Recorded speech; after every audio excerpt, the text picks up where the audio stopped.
Dengan nada tinggi dan penuh gengsi, Cynthia, seorang janda cantik yang kaya raya, menatap tajam pemuda di depannya. "Kamu cuma pemuda desa, mana mungkin bisa menyembuhkan anak saya?" Nada suaranya terdengar sombong, diikuti senyum sinis yang menusuk hati. Ia lalu menambahkan sambil tertawa kecil, "Kalau dalam 2 bulan kamu bisa membuat anak saya bicara, aku ikhlas jadi istrimu."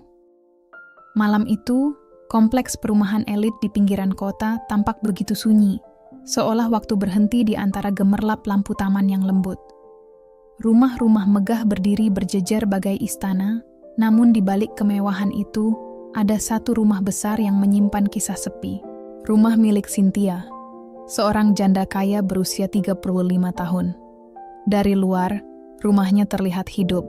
Taman rapi, lampu indah, mobil mahal di garasi. Tapi di dalamnya hanya ada 2 suara, langkah kaki Cynthia dan desahan lembut seorang anak kecil bernama Rara.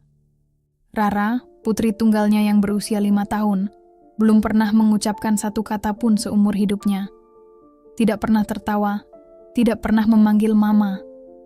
5 tahun Cynthia berjuang, membawa anaknya ke berbagai dokter, terapis, bahkan sampai ke luar negeri. Namun hasilnya tetap sama, sunyi. Malam itu Cynthia duduk di ruang tamu megahnya, memandangi Rara yang sedang bermain boneka di lantai marmer dingin. Pandangan matanya kosong. "Kenapa kamu gak bisa bicara, nak?" bisiknya pelan, hampir seperti doa yang hilang di udara. "Mama sudah lakukan segalanya." Di mata orang lain, hidup Cynthia sempurna. Wajah cantik, harta berlimpah, status tinggi. Tapi semua itu tak berarti tanpa suara kecil yang memanggilnya Mama. Di kompleks, orang mengenalnya sebagai wanita sombong, berkelas, dan sulit didekati. Namun sesungguhnya, kesombongan itu hanyalah dinding yang ia bangun untuk menutupi kesepian yang menggerogoti hatinya setiap malam. Hingga suatu pagi, hidup Cynthia berubah.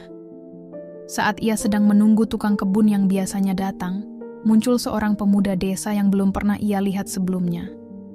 Bajunya sederhana, kulitnya legam terbakar matahari, di punggungnya tergantung tas kecil berisi peralatan herbal. Dengan sopan ia menyapa, "Selamat pagi, Bu. Saya Bayu, orang baru dari desa seberang. Saya menggantikan Pak Joni yang sedang sakit." Cynthia menatapnya dari ujung rambut hingga kaki dengan tatapan sinis. "Pemuda desa? Ya sudah, asal kerja cepat dan gak bikin kotor, silakan." Bayu hanya tersenyum dan mengangguk. Ia mulai bekerja di taman yang rindang itu, sementara Rara duduk di ayunan, memandangi pemuda itu dengan mata polos. Bayu berhenti sejenak, lalu berkata lembut, "Cantik sekali, Dek. Mau bunga?" Ia memetik setangkai bunga kecil dan meletakkannya di pangkuan Rara. Dan entah keajaiban dari mana, bibir kecil Rara terangkat.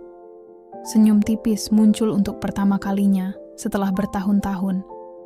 Dari teras, Cynthia melihat kejadian itu dengan wajah tercengang.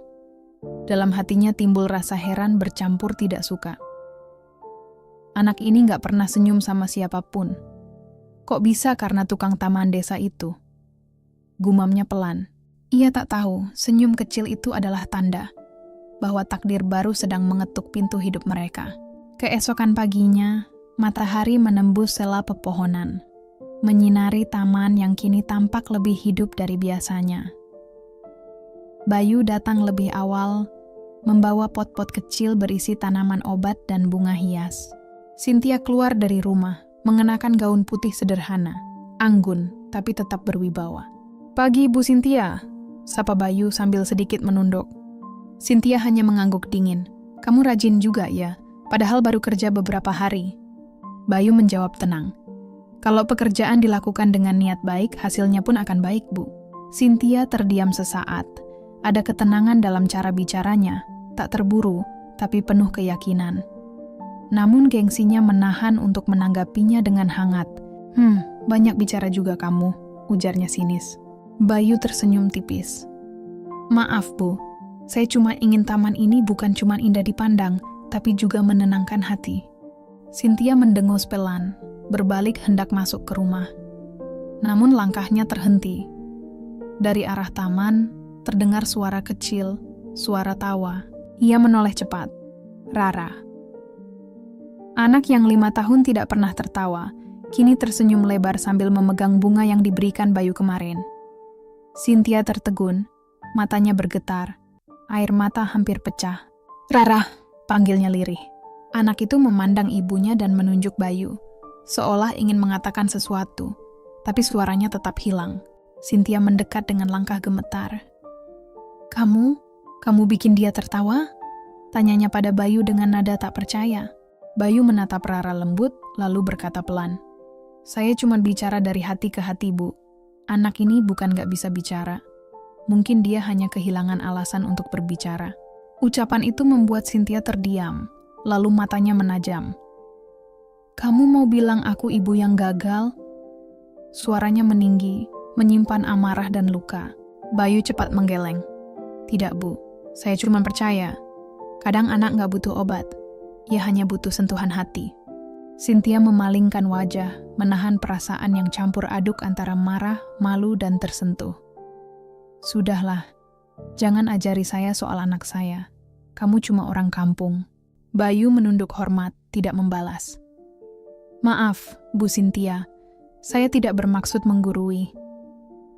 Ia lalu kembali bekerja, membenahi bunga-bunga yang mekar di bawah sinar pagi. Cynthia berjalan masuk dengan langkah cepat. Namun di hatinya ada sesuatu yang mengguncang rasa penasaran. Malam itu, Cynthia duduk di tepi ranjang sambil menatap wajah kecil Rara yang sudah terlelap. Senyum tipis masih menggantung di bibir anak itu, sesuatu yang jarang sekali ia lihat. Cynthia membelai rambut lembut putrinya, lalu berbisik pelan, "Kenapa kamu bisa tersenyum hari ini, Nak? Apa karena pemuda desa itu?" Nada suaranya nyaris tak terdengar. Ada perasaan aneh yang tumbuh di hatinya. Rasa penasaran yang menembus lapisan gengsi yang selama ini ia pertahankan. Siapa sebenarnya pemuda itu? Mengapa Rara, anak yang tak pernah bereaksi pada siapapun, bisa tersentuh hanya dengan kehadirannya? Sementara itu, jauh di pinggiran desa, di sebuah rumah kontrakan kecil, Bayu duduk menatap langit malam yang bertabur bintang. Ya Allah, ucapnya lirih. Kalau memang aku ditakdirkan untuk menolong anak itu, tunjukilah jalanku. Ia tidak tahu, malam itu menjadi awal dari ujian besar. Ujian yang akan menguji bukan hanya kesabarannya, tapi juga harga dirinya sebagai manusia yang kerap diremehkan. Keesokan harinya, matahari bersinar terik di kompleks perumahan mewah. Bayu datang seperti biasa, membawa kantong kecil berisi ramuan herbal dan sebotol air yang telah ia doakan. Ia berniat mencoba terapi sederhana agar Rara mulai merespons suara di sekitarnya. Namun kali ini, Cynthia sudah menunggunya di teras. Wajahnya dingin, bibirnya melengkung sinis. "Bayu ya," katanya dengan nada tajam. "Saya dengar kamu ini dukun kampung yang suka ngaku-ngaku bisa nyembuhin orang." Bayu tetap tenang. "Saya bukan dukun, Bu. Saya hanya belajar sedikit tentang pengobatan alami. Semua kesembuhan tetap datang dari Tuhan." Cynthia tertawa kecil. Suaranya terdengar tajam dan penuh ejekan. "Tuhan? Kalau Tuhan mau, anak saya pasti sudah sembuh dari dulu. Saya sudah bawa dia ke dokter, ke terapis, bahkan ke luar negeri. Semua gagal. Kamu pikir dengan daun-daunan dan air itu kamu bisa bikin dia bicara?" Rara yang duduk di taman menatap ibunya bingung, belum mengerti arti pertengkaran itu. Bayu hanya menunduk, menahan diri, sementara matanya memancarkan keteguhan yang membuat Cynthia semakin jengkel. "Sudah, jangan pura-pura bijak," bentak Cynthia lagi. "Kamu cuma pemuda desa. Kamu bahkan gak pantas berdiri di taman rumah saya. Cuma karena anak saya tersenyum sekali, bukan berarti kamu bisa apa-apa." Suasana menegang. Para asisten rumah tangga yang melihat dari kejauhan menahan napas, takut tapi penasaran. Bayu mengangkat wajahnya perlahan, menatap Cynthia dengan tenang. "Saya tidak bermaksud melewati batas, Bu. Saya hanya ingin membantu. Tapi kalau Ibu keberatan, saya bisa pergi sekarang juga." Cynthia menatapnya tajam, namun di balik sorot matanya, ada gejolak yang tak ia pahami. Ia benci ketenangan Bayu, benci karena pemuda itu tidak mudah terpancing oleh amarahnya. Ia ingin menguji batas kesabarannya, Baik, katanya akhirnya dengan nada menantang. Kalau kamu yakin dengan omonganmu, aku kasih waktu 2 bulan. 2 bulan untuk buktikan bahwa kamu bisa membuat anakku bicara. Kalau gagal, jangan pernah injakkan kaki di kompleks ini lagi. Bayu tetap tenang. Dan kalau saya berhasil, tanyanya pelan. Apa yang akan ibu lakukan? Cynthia tersenyum sinis, menegakkan dagu dengan sombong.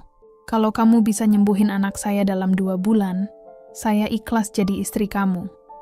Tapi itu mustahil. Kamu cuma pemuda desa. Mana mungkin bisa menyembuhkan sesuatu yang dokter pun gak sanggup. Suara Cynthia bergema di halaman rumah. Para pekerja menatap dengan mata lebar. Tapi Bayu hanya menunduk sebentar, lalu tersenyum lembut. Saya tidak tertarik dengan janji seperti itu, Bu Cynthia. Saya hanya ingin berusaha. Tapi ada satu hal yang saya minta. Cynthia mengerutkan kening. Apa itu? Hargailah orang lain, sekecil apapun mereka. Karena kadang, keajaiban datang dari tempat yang paling ibu remehkan. Cynthia terdiam.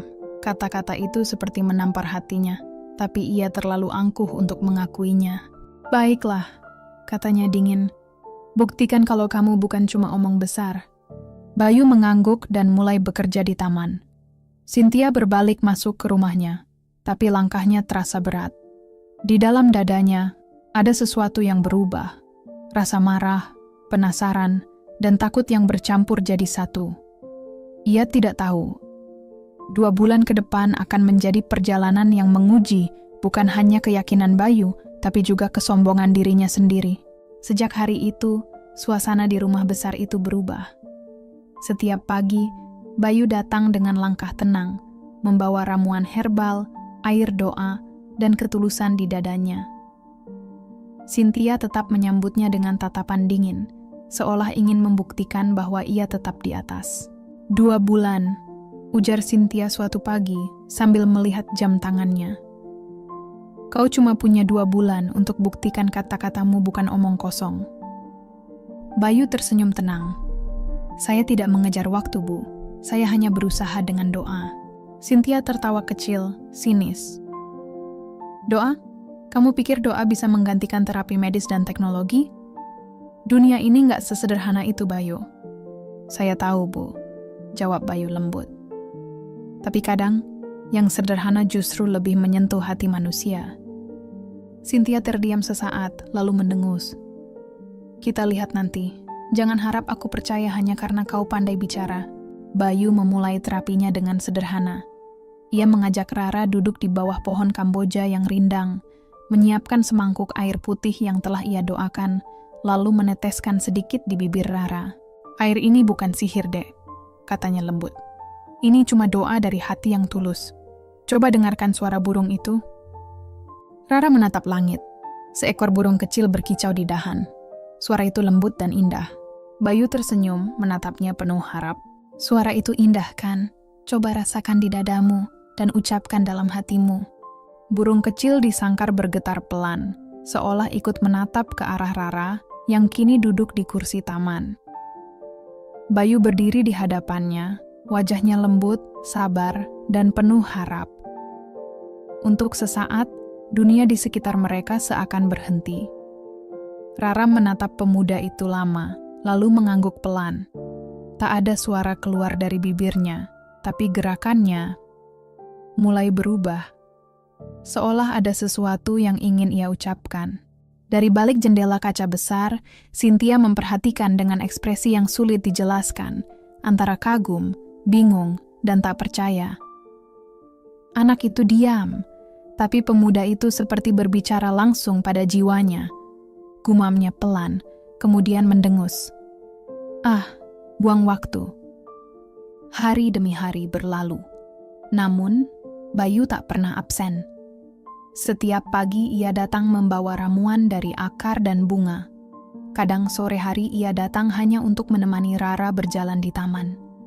Ia berbicara dengan sabar, mengajari anak itu menyebut nama-nama benda, huruf, dan warna. Sementara Cynthia hanya bisa memperhatikan dari kejauhan, antara kesal dan heran. Kenapa dia tak menyerah juga? Bisiknya pelan. Aku sudah hina dia berkali-kali, tapi dia tetap datang dengan wajah tenang itu. Malam itu, Cynthia nyaris terjatuh dari kursinya ketika mendengar suara samar. Ia menatap Rara yang sedang tertidur. "Rara, apa kamu barusan bicara?" tanyanya dengan nada panik. Rara membuka mata sebentar, tersenyum, lalu kembali terlelap. Tak ada suara lagi. Cynthia memegang tangan putrinya erat-erat. Air matanya menetes tanpa ia sadari. "Mungkin cuma halusinasi," katanya, menenangkan diri. Keesokan paginya, dari balkon rumah, Cynthia memperhatikan Bayu yang sedang mencampur ramuan di taman. Ada sesuatu pada wajah pemuda itu, ketenangan yang sulit dijelaskan. "Kenapa aku jadi memperhatikannya?" Batinnya kesal. "Tidak, aku hanya ingin membuktikan kalau dia pasti gagal." Tapi di lubuk hatinya yang paling dalam, Cynthia mulai takut. Takut kalau pemuda desa itu benar-benar bisa melakukan sesuatu yang tak bisa dilakukan siapapun. 3 minggu sudah berlalu sejak hari pertama Bayu datang. Tak sekalipun ia absen. Ia tak datang demi uang, tak pula demi janji yang pernah diucapkan Cynthia, tapi karena niatnya tulus. Setiap pagi, ia duduk di taman, berbicara dengan Rara tanpa kata, hanya lewat tatapan mata dan gerak bibir. Ia mengajarinya merasakan getaran suara, menggerakkan lidah, dan mengucapkan pelan, "Coba lihat bibir Om." "Ya." Ucapkan. "Ma." Rara menatapnya dalam-dalam, lalu mencoba. Udara seakan berhenti sesaat. Bibir kecil itu bergerak, tapi belum ada suara. Bayu tetap sabar, menuntun dengan lembut seperti seorang ayah yang mengajari anaknya berbicara untuk pertama kali. Dari balik jendela, Cynthia menyaksikan semuanya. Ia melihat perubahan kecil pada Rara, dari takut menjadi percaya. Tapi bukannya bahagia, hati Cynthia justru marah. "Kenapa anakku lebih dekat dengan orang kampung itu?" desisnya sambil menutup tirai dengan keras. "Dia cuma tukang kebun. Apa yang bisa dia lakukan yang tak bisa dokter lakukan?" Malamnya, Cynthia duduk di sisi ranjang. Rara tidur dengan senyum damai di wajahnya. Cynthia menggenggam tangan kecil itu, berbisik pelan, "Kenapa kamu makin sering tersenyum, Nak? Apa benar karena pemuda itu?" Air matanya jatuh, tapi segera ia hapus. Gengsinya menolak mengakui bahwa rasa hormat mulai tumbuh untuk pemuda yang dulu ia hina habis-habisan. Dan hari itu akhirnya datang. Saat Bayu mulai melatih Rara mengucapkan huruf-huruf, tiba-tiba terdengar suara samar dari tenggorokan kecil itu. "Ma." Hanya satu suku kata.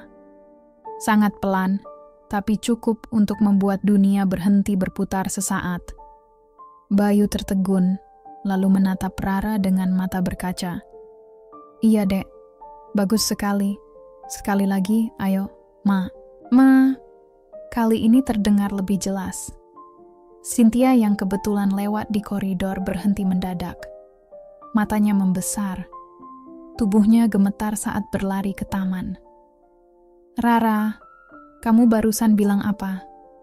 Suaranya bergetar. Rara tersenyum, mencoba mengulang. Bibirnya bergerak pelan. Cynthia tak sanggup menahan air mata. Ia berlutut di tanah, memeluk anaknya erat-erat. "Ya Allah, apa ini nyata?" Bayu hanya tersenyum tenang. "Perlahan saja, Bu. Ini baru awal. Jangan paksa dia bicara terus. Yang penting, dia sudah percaya bahwa suaranya ada." Cynthia menatap Bayu lama. Ada sesuatu yang berubah di matanya. Rasa kagum yang ia sembunyikan di balik tembok gengsi mulai retak. "Bagaimana kau bisa melakukannya?" tanyanya lirih. Bayu tersenyum tipis. "Saya tidak melakukan apa-apa, Bu. Saya hanya membantu anak ibu menemukan keberaniannya." Kata-kata itu menampar batinnya lebih keras dari apapun. Cynthia terdiam. Bayu berpamitan, melangkah pergi dengan langkah pelan dan tenang. Malam itu Cynthia tak bisa tidur. Suara Ma yang keluar dari bibir Rara terus terngiang di telinganya. Ia menatap foto mendiang suaminya di meja, lalu berbisik, Mungkin pemuda itu bukan orang biasa. Namun gengsi masih menahannya untuk percaya sepenuhnya. "Tidak, ini pasti kebetulan," katanya menolak. Tapi jauh di dalam hatinya, Cynthia tahu. Keajaiban itu baru saja dimulai. Hari-hari berikutnya berjalan dengan nuansa yang berbeda. Cynthia, wanita yang dulu menatap rendah pemuda desa bernama Bayu, kini tak lagi bersuara setiap kali pria itu datang. Ia tak melarang, tak mengejek, tapi juga belum berani mengakui bahwa dalam hatinya perlahan tumbuh kepercayaan. Rara pun tampak jauh lebih ceria.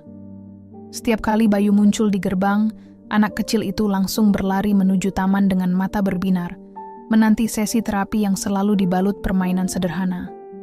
Kadang Bayu membawa daun-daunan, mengajaknya menebak bentuk. Kadang menunjuk bunga atau langit, lalu mengucap perlahan, "Ini bunga." Rara mengikuti pelan, Bu. Bayu tersenyum hangat. "Bagus sekali, Dek. Sekarang coba bilang, Mama." Dan kali ini suara itu keluar lebih jelas. "Mak." Bayu menahan haru, sementara dari balik jendela, Cynthia menutup mulutnya sendiri, berusaha menahan tangis yang tiba-tiba mengalir. Anaknya benar-benar mulai bicara. Sore itu Cynthia akhirnya turun ke taman. Ia berlutut di belakang Rara yang sedang duduk di ayunan. "Sayang," bisiknya pelan. "Coba bilang ke Mama lagi, Nak." Rara menoleh dengan senyum polos. Mak. Air mata Cynthia pecah seketika. Ia memeluk anaknya erat sambil menangis terseduh. "Ya Allah, setelah 5 tahun aku dengar suara anakku lagi." Bayu berdiri tak jauh dari mereka, menunduk penuh syukur. Ia tak ingin mendapat pujian apapun.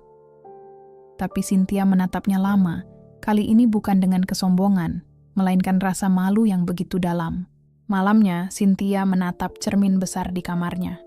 Wajah cantik yang dulu ia banggakan kini tampak lesu, seolah kehilangan cahaya keangkuhan.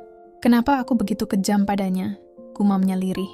"Dia menolong anakku tanpa pamrih, sementara aku menghina harga dirinya." Ia teringat ucapan lamanya, "Kamu cuma pemuda desa. Mana mungkin bisa menyembuhkan anak saya?" Kini kalimat itu menggema di kepalanya seperti cambuk yang menyakitkan. Keesokan paginya, Cynthia memutuskan menyambut Bayu dengan cara berbeda. Saat pemuda itu datang, ia menyuguhkan teh hangat dan berkata pelan, "Bayu, terima kasih sudah terus datang. Aku tahu aku sudah banyak salah." Bayu menatapnya sopan dan menjawab lembut, "Saya tidak menyimpan dendam, Bu. Saya hanya melakukan apa yang bisa saya lakukan." Cynthia menunduk.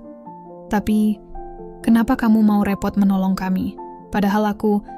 Bayu menjawab tenang, "Karena setiap manusia layak ditolong, apalagi anak sekecil Rara. Suaranya bukan sekadar anugerah, tapi doa yang belum sempat dijawab Tuhan." Cynthia terdiam. Kata-kata itu menembus dadanya. Untuk pertama kali, ia merasa kecil. Lebih kecil dari pemuda desa yang dulu ia hina. Hari demi hari berlalu, Rara mulai bisa mengucap beberapa kata.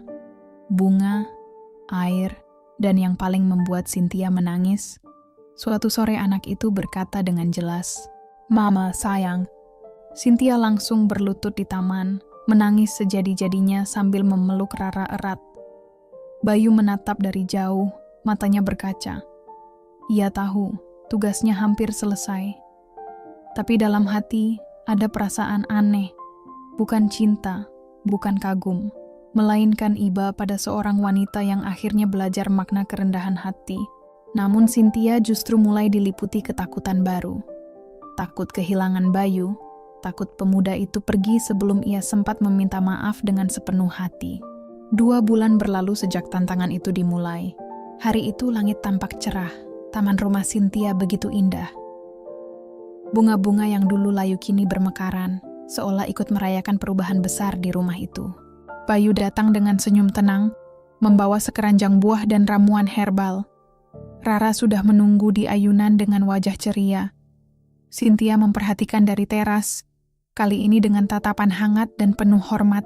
Bayu duduk di depan Rara, tersenyum lembut. "Dek Rara, hari ini kita coba sesuatu yang baru, ya?" Rara mengangguk riang.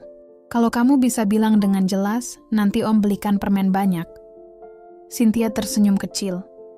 Bayu terlihat seperti ayah bagi Rara, sabar, lembut, penuh kasih. Bayu mulai perlahan mengucap kata sederhana. "Mama, Rara menirukan. Mak, bagus sekali, kata Bayu lembut. Sekarang coba bilang, Mama sayang. Rara menatap ibunya, lalu dengan semangat berkata, Mama sayang. Suara kecil itu begitu jernih. Cynthia terdiam. Matanya melebar. Air matanya langsung mengalir deras.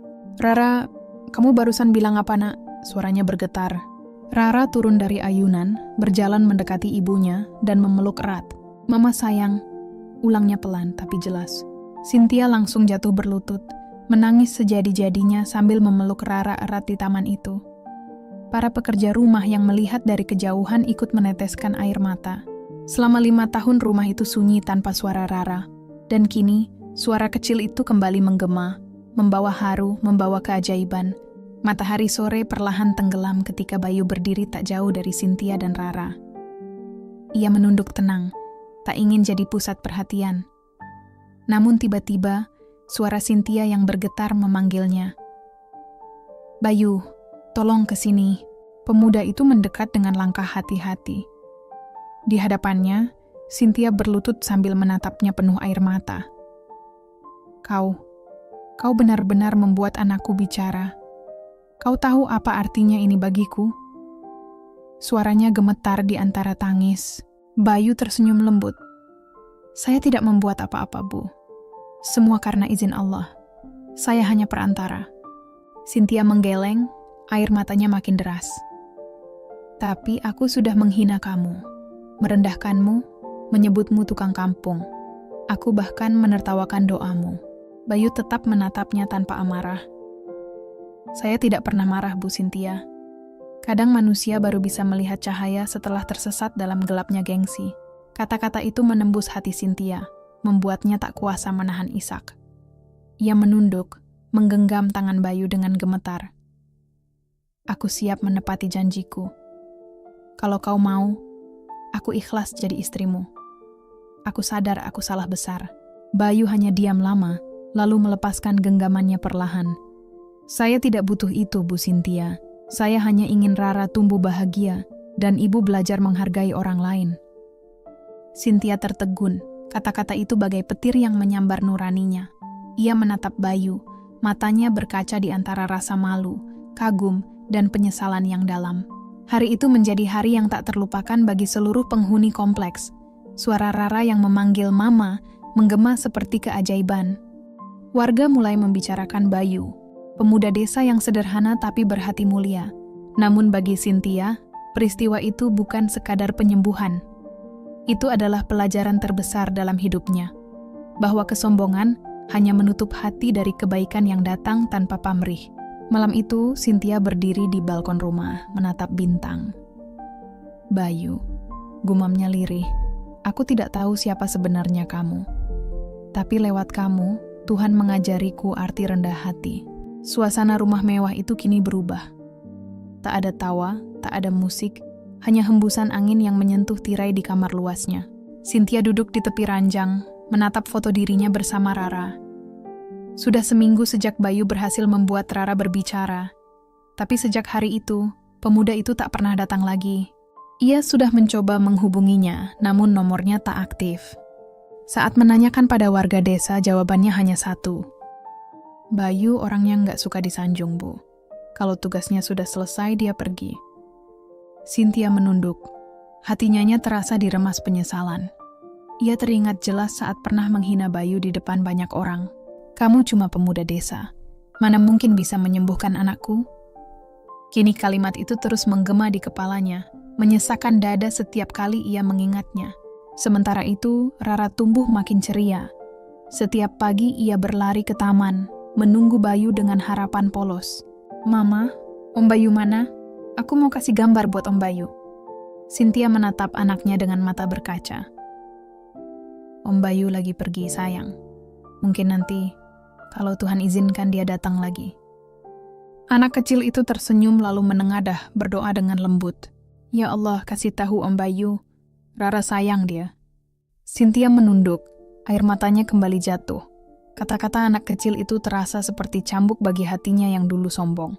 Malam berikutnya, Cynthia memberanikan diri datang ke rumah tua di pinggiran desa, tempat Bayu dulu tinggal. Tapi rumah itu kini kosong.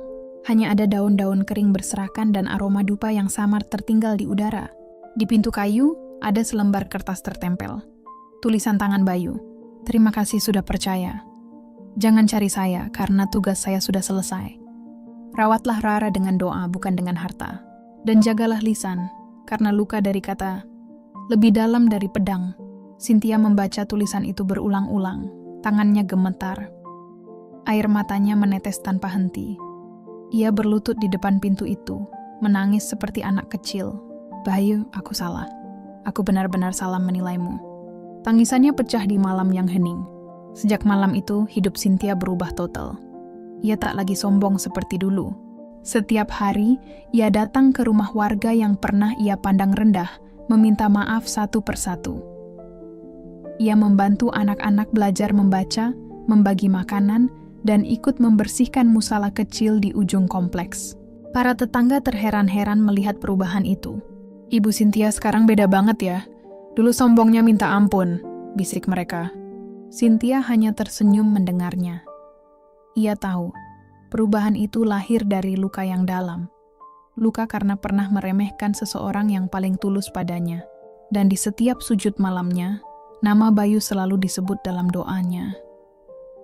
Bukan sebagai cinta yang hilang, tapi sebagai cahaya yang pernah dikirim Tuhan untuk mengubah hatinya selamanya. Mentari sore perlahan tenggelam di balik bukit, menyisakan semburat jingga yang hangat di langit desa. Cynthia duduk di teras rumahnya bersama Rara, menikmati udara yang tenang. Di pangkuannya, Rara tengah sibuk menggambar. Beberapa menit kemudian, anak kecil itu menyerahkan kertasnya dengan senyum polos. "Ini Om Bayu sama kita, Ma," katanya riang. Cynthia menatap gambar itu. Sosok pria muda tersenyum di samping dua perempuan, satu kecil dan satu dewasa. Air matanya menetes tanpa bisa ditahan. "Terima kasih, Nak. Kalau suatu hari Om Bayu kembali, Mama ingin dia tahu kalau Mama sudah belajar menghargai orang lain," ucap Cynthia pelan. Angin sore berhembus lembut, membawa aroma tanah basah dan daun yang jatuh. Dalam hati, Cynthia merasa seolah ada seseorang yang sedang menatapnya dari kejauhan dengan senyum damai dan penuh kasih. 2 bulan sudah berlalu sejak Cynthia menerima surat terakhir dari Bayu. Hidupnya kini benar-benar berubah. Rumah yang dulu tertutup dan sunyi kini sering dipenuhi tawa anak-anak desa. Ia tak lagi berdandan berlebihan, lebih sering memakai pakaian sederhana dan menghabiskan waktu bersama warga. Tapi di balik semua perubahan itu, Cynthia masih menyimpan satu hal. Rasa rindu yang tak bisa ia padamkan. Rindu pada sosok pemuda desa yang telah mengubah hidupnya tanpa meminta balasan apapun. Suatu pagi, saat Cynthia sedang menyapu halaman, seorang anak kecil datang sambil menuntun sepedanya. "Bu Cynthia, ini ada surat dari desa seberang. Katanya buat ibu," ucapnya. Cynthia mengerutkan kening. Heran. Ia menerima amplop itu dengan tangan bergetar. Di pojok amplop ada tulisan tangan yang sangat ia kenal. Tulisan milik Bayu. Jantungnya berdetak cepat. Ia berlari masuk ke rumah, duduk di meja ruang tamu, lalu membuka amplop itu perlahan. Di dalamnya, ia menemukan selembar kertas kekuningan dan sebuah kalung kecil dengan gantungan berbentuk daun yang dilapisi kaca bening. Cynthia memandangi kalung itu lama, lalu mulai membaca isi surat dengan suara bergetar. "Untuk Ibu Cynthia, jika surat ini sampai, artinya saya sudah pergi jauh. Jangan sedih, karena setiap langkah saya adalah doa untuk orang-orang yang pernah menghina saya, namun akhirnya mau belajar untuk berubah. Ibu, saya tidak pernah menyimpan dendam. Justru saya bersyukur pernah bertemu Ibu dan Rara. Lewat Ibu, saya belajar bahwa hati manusia bisa berubah. Seindah bunga yang dulu layu di taman rumah Ibu. Ketahuilah, kesembuhan Rara bukan karena saya, tapi karena doa Ibu yang tulus. Doa seorang ibu adalah mukjizat terbesar di dunia. Kalung kecil ini adalah simbol daun pertama yang jatuh di hari Rara bisa bicara. Tanda bahwa dari sesuatu yang gugur pun, Tuhan bisa menumbuhkan harapan baru. Tetaplah jadi orang baik, Nona Cynthia. Dunia ini tidak kekurangan orang pintar. tapi sangat kekurangan orang yang tahu cara menghargai sesama. Bayu, Cynthia menutup surat itu dengan tangan gemetar. Air matanya jatuh deras tanpa bisa ditahan. Ia memeluk surat itu erat-erat ke dada, menangis lama. Bukan karena kehilangan, tapi karena merasa telah disembuhkan. Bukan oleh manusia, tapi lewat ketulusan seseorang yang Tuhan kirim dalam hidupnya. Malam pun tiba. Cynthia duduk di teras rumah, menatap langit bertabur bintang. Di sampingnya, Rara duduk sambil memegang kalung kecil itu. "Mama, Om Bayu ada di mana sekarang?" tanyanya polos. Cynthia tersenyum, menatap langit yang luas.